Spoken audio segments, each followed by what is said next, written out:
Hey, what is up, mortals? It is Amphianne here with a new video for you. Welcome to part 2 of What If Izuku Was a Majin. I just wanted to greet you guys by just saying, sit back and relax. You're in for a treat. So we begin. Inko stood in front of the open doorway, confused about who she was speaking with. She examined the researcher thoroughly. Lab coat and a badge with her face hanging on it. So she could be from the doctors. However, Inko was hesitant to answer her anymore. She did not know if the researcher was pretending to be one, but she looked into her eyes, and the same feeling of evil and dread overcame Inko. This researcher's blacked out red eyes were the same as Izuku's. The researcher noticed that Inko's energy was shaking aggressively. She probably activated something by mistake. She rubbed her eyes, returning them to blue eyes. She smiled at Inko, ensuring everything was okay. Inko was still hesitant to answer the researcher after what she saw and felt from her.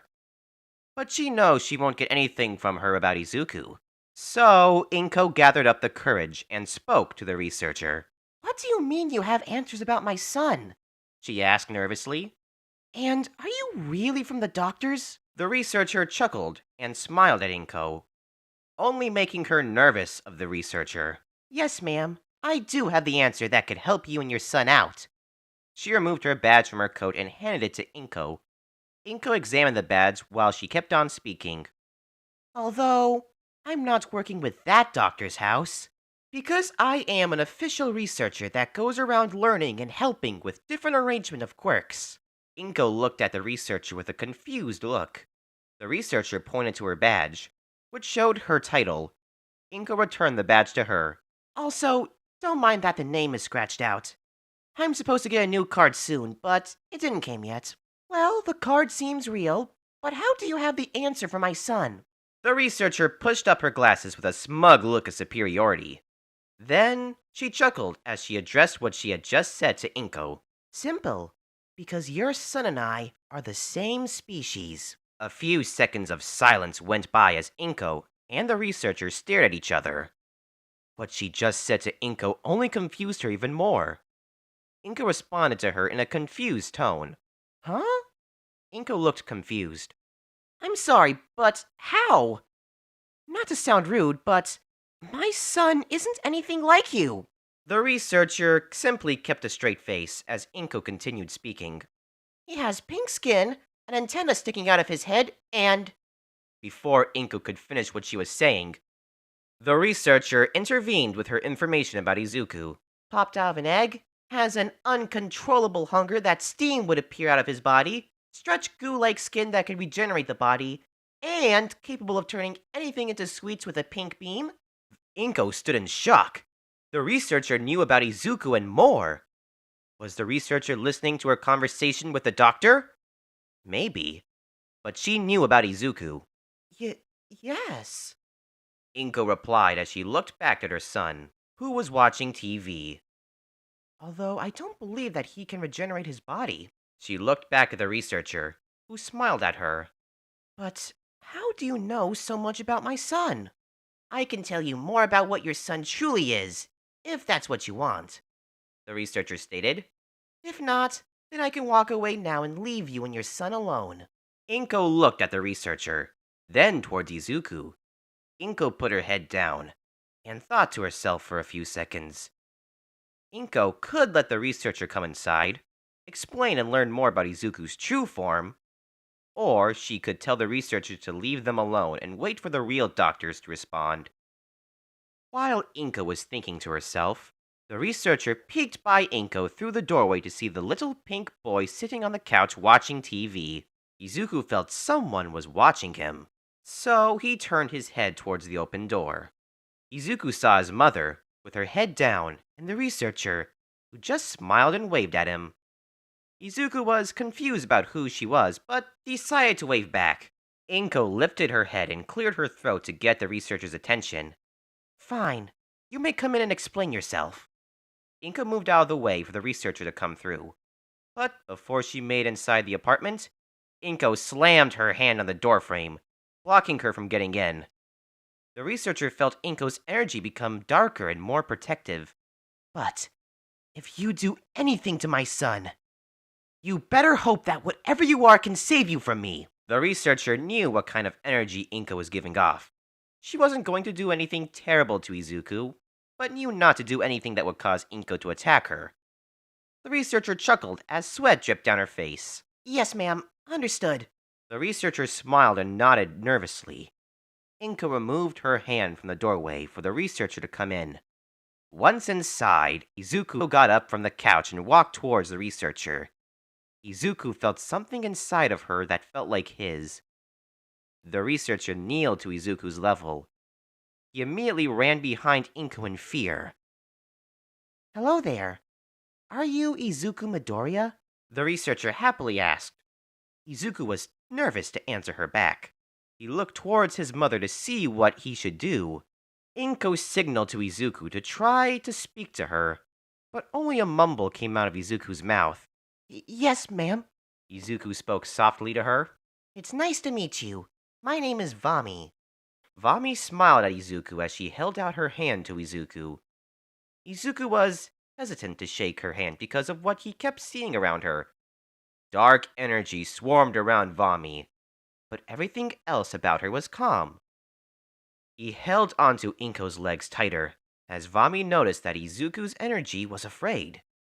Vami thought to herself and wondered if his body was evolving faster than her. She closed her eyes and concentrated on lowering her energy. Vami wanted Izuku to know that she wasn't a bad person. Izuku looked at Vami again to see her smiling, and her hand out to Izuku. And the energy around her was still there, but suppressed. He didn't know how she did it, but proceeded to shake her hand. Vami laughed at Izuku's innocence. Inko watched Vami laughing at Izuku as she waited patiently for 21 to explain herself.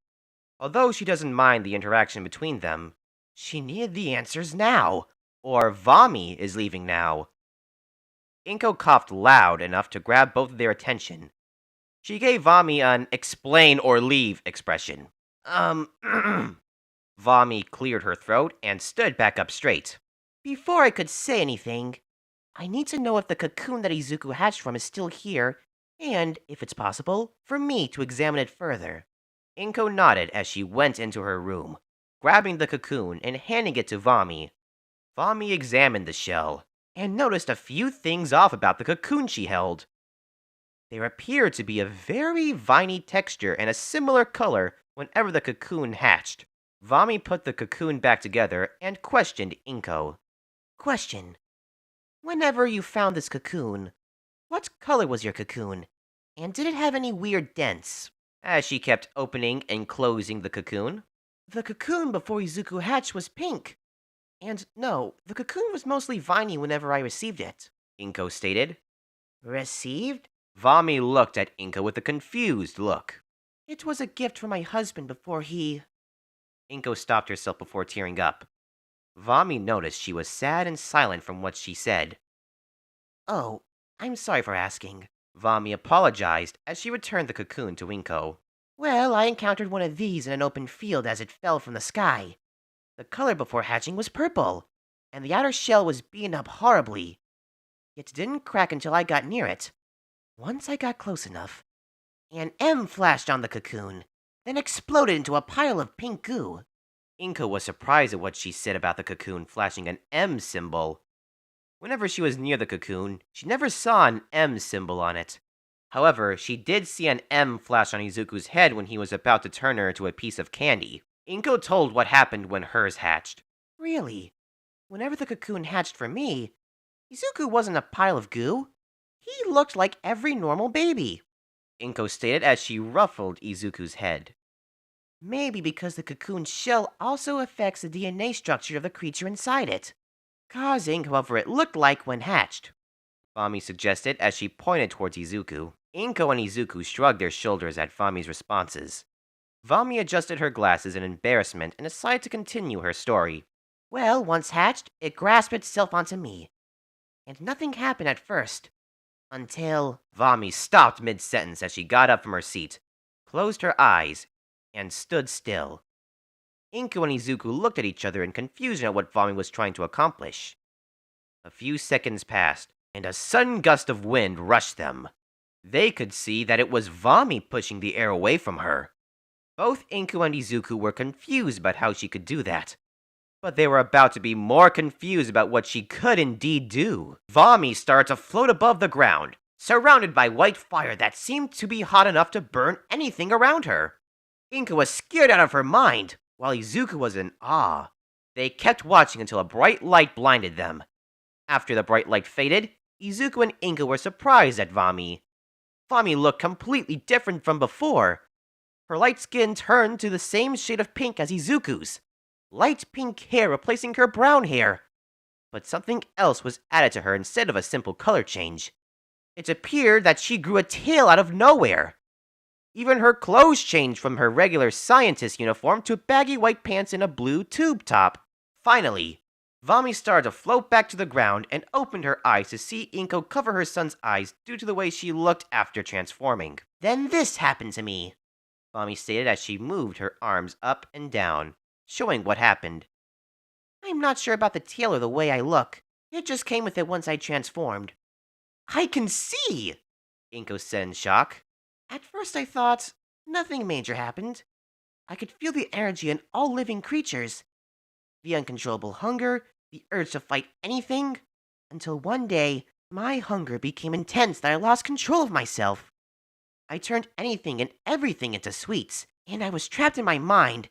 I could only watch the chaos that was happening in front of me, unable to move a muscle. Oh my! Inko covered her mouth in shock. Somehow, due to intensive hunger, split my personality in half. Finally, after some time, I regained control of myself. But she didn't disappear, nor did the evil inside of me. Vami looked down at herself in shame. Inko looked at her son, who had a worried expression. She knew Izuku was afraid of what they heard, but she didn't want Izuku to worry. She looked back at Vami with a confident look on her face. I don't care what Izuku is, what he's capable of, or anything, Inko stated as she hugged her son. I will always love and care for him. Vami smiled at Inko for caring about Izuku no matter what she felt. Well, I believe it's my time to go, Vami said as she got up. She transformed into her standard form and walked towards the door as Inko followed her. Vami opened the door and turned to Inko, holding a piece of paper with a phone number and address. Inko grabbed it and thanked Vami for explaining herself.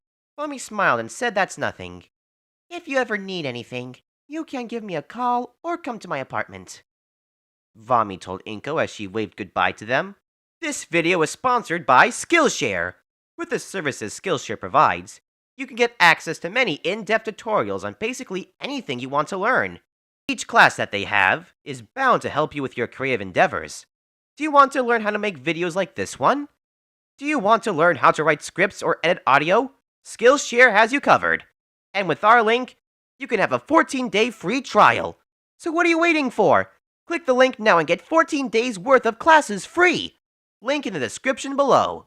A week went by after the interaction with her and Inko. Vami was walking back to her residence until something caught her eye.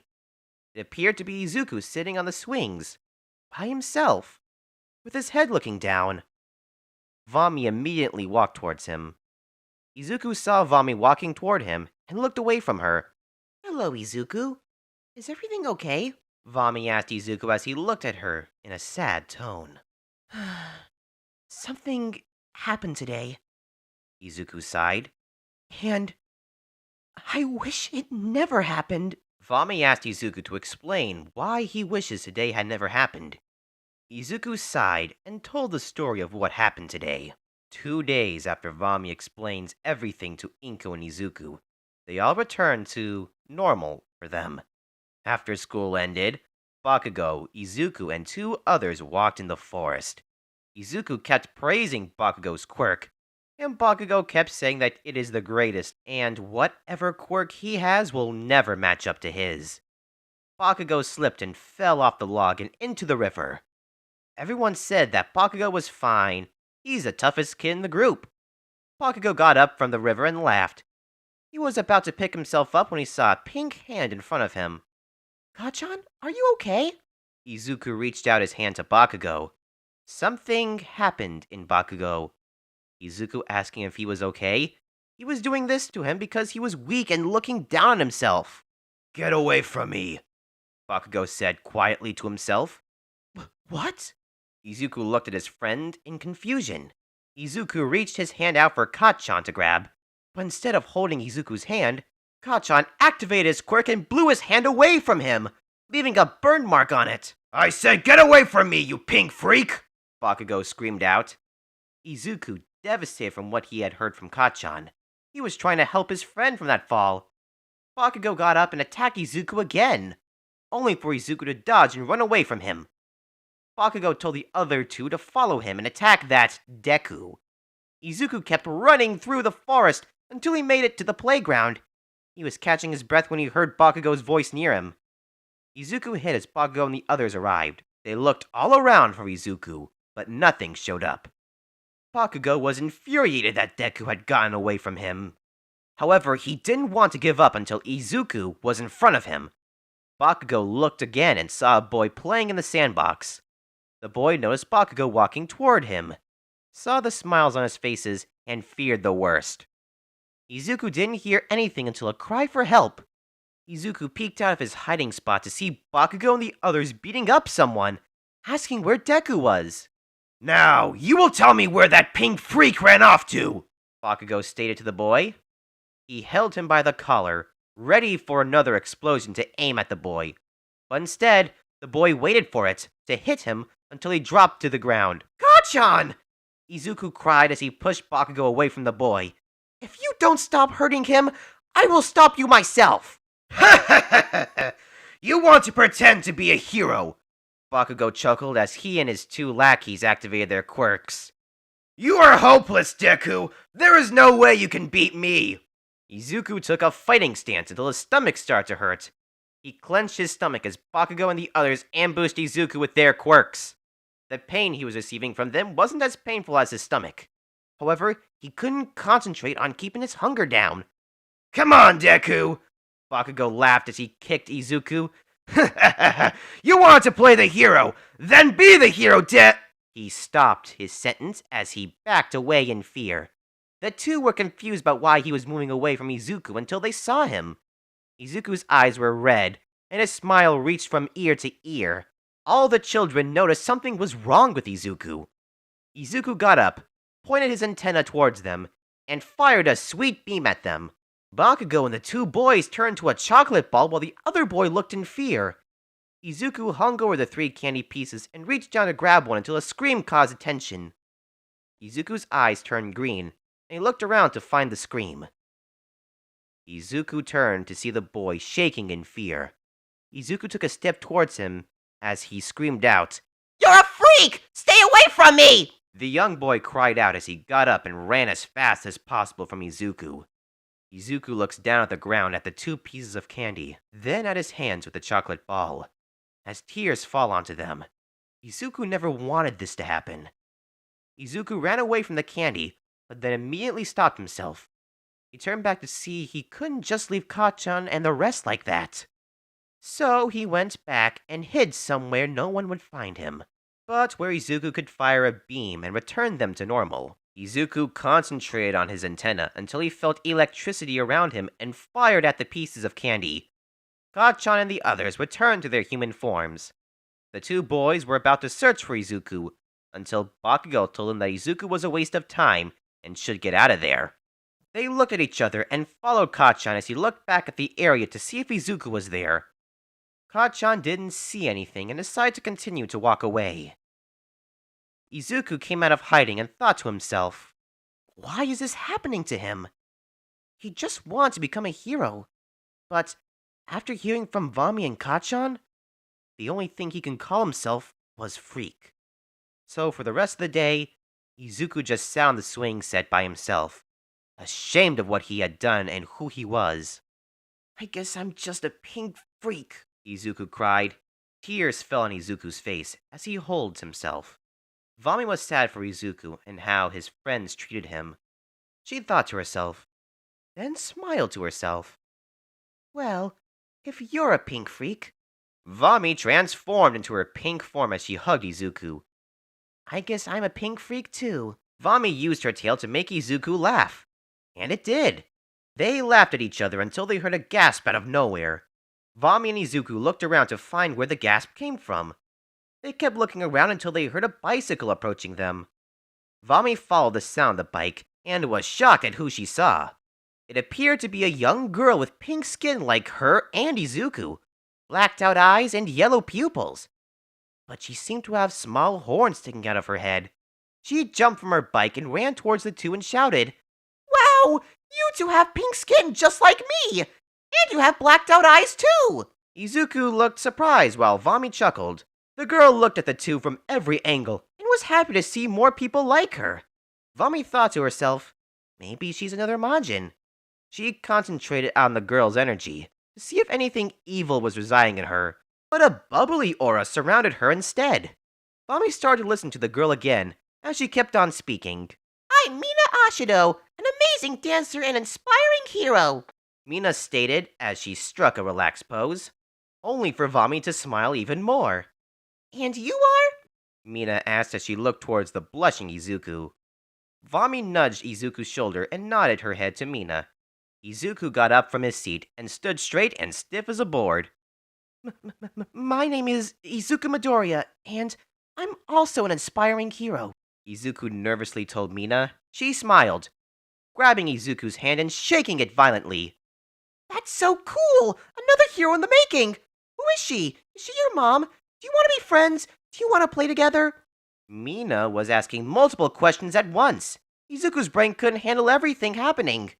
A girl coming up to him and speaking with him, asking so many questions at once, and asking to be friends. Yep, Izuku is going to become a hero too. Also, my name is Vami, and I'm not Izuku's mother, but Izuku's aunt. Vami told Mina as she ruffled Izuku's hair. Yes, he would love to be your friend and play with you. Mina smiled at Izuku, and Izuku smiled back. Then, she dragged him to the playground as Vami watched them. She was happy that Izuku was glad to have a friend. Everything for them was going right. But a bug was bothering Vami. Josie swatted the fly and watched the two kids play. Elsewhere underground, a huge monitor with Vami on the screen, swatting the fly away. The video replayed to a clear image of Vami and paused on her. A man stepped out of the shadows and chuckled at the photo. "So, this is where you have been, Vami." The man looked behind him to see several pods with numbers in front and a green vial in the middle of the room. He smiled as the image of Vami transformed into the red ribbon army symbol. Thank you all for indulging yourselves in all this information thus far. I hope you enjoyed it. Now, there are a few more things that I'd like to go over before the video ends. Firstly, if you're in the mood for some great storytelling, We the Celestials have got you covered. Our We the Celestials, My Hero Academia, and Naruto What If channels retell the stories of their namesake anime with a twist. Check it out if you're interested. Secondly, on behalf of We the Celestials, I'd like to thank everyone involved in the production of today's awesome content. Their details can be found in the description below. Lastly, if you're interested in what we do here at We the Celestials, then I'd like to extend you an invitation to join the team. The only caveat being that we only accept members from 16 years and up to join our crew. You can sign up for whichever category fulfills your interest by joining the recruitment Discord using the link in the description below. We're always looking for new members to join us. Well, that's it from us for today's video, so thank you all for watching, and have a great day!